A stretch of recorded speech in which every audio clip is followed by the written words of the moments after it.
and welcome to First Chapter Fridays with the East Baton Rouge Parish Library. Each week, we'll read the first section of a teen book and then challenge you to read the rest. This week, I'm reading Croak by Gina Damico. Lex wondered for a fleeting moment what her principal's head might look like if it were stabbed atop a giant wooden spear. "I can't imagine why you're smiling, young lady," Mr. Truitt said from behind his desk, "but I can assure you that there is nothing funny about this situation. How many of your classmates must end up in the emergency room before you get it through that head of yours that fighting on school property is strictly forbidden?" Lex yawned and pulled the hood of her black sweatshirt even further over her face. "Stop that!" Her mother pushed it back to reveal a messy head of long black hair. "You're being rude." "I'm in an awkward position here," the principal continued, running a hand through his greasy comb-over. "I don't want to expel Lex. I know you two are good parents. Cordy is practically a model student." He paused and eyed Lex for a moment to let this sink in, hoping to maybe guilt the wicked girl into obedience. Her face, however, remained stony. "But when it comes to Lex, I don't see any other choice in the matter," he went on, frowning. "I'm sorry, but the list of scars that my students have sustained at the hand of your daughter grows longer each week. Poor Logan Hoshspring's arm will forever carry an imprint of her dental records." "You bit him?" Lex's father said. "He called me a wannabe vampire," she said. "What was I supposed to do?" "Oh, I don't know. Maybe not bite him?" Lex zoned out as her parents once again launched into the traditional practice of begging Mr. Truitt for just one more chance. She had heard it so many times by now that she could even mouth the words in certain places, with a little, "She's just troubled, you see," sprinkled with a dollop of, "It's probably just a phase," and closing, of course, with the ever-popular, "It'll be different this time, you have our word." Lex stuck a slender finger into her mouth and fished around until she found a small blonde hair. She pulled it out of her teeth with a quick snap, the memory of Logan Hoshspring's startled cries of pain ringing through her ears. "Very well," Mr. Truitt finally said, standing up. "One more chance. With only a week left in the school year, I can hardly justify an expulsion." He shook her parents' hands with a meaty paw, then regarded Lex with a smile. "Perhaps a summer away will do you some good." Lex hissed.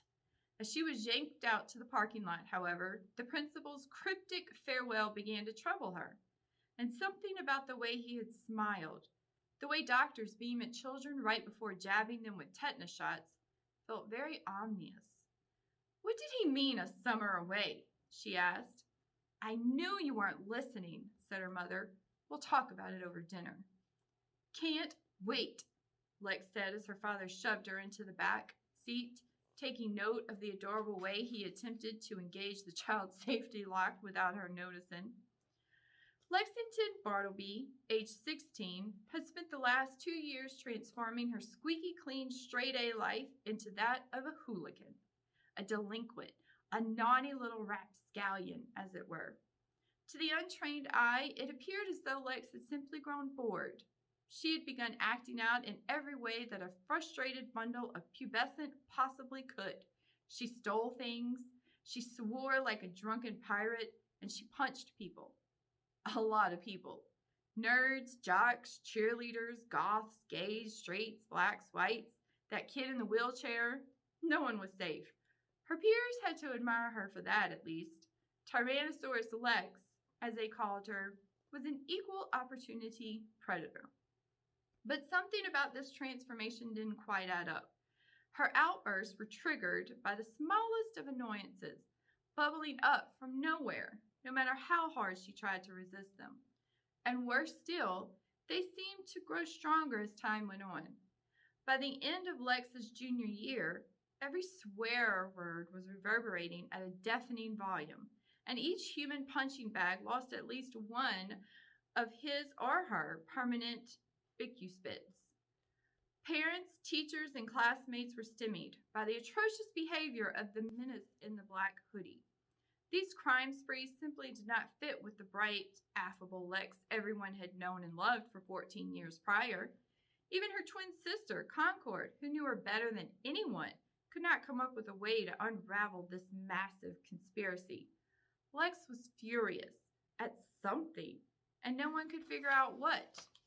But the truth was, Lex didn't know either.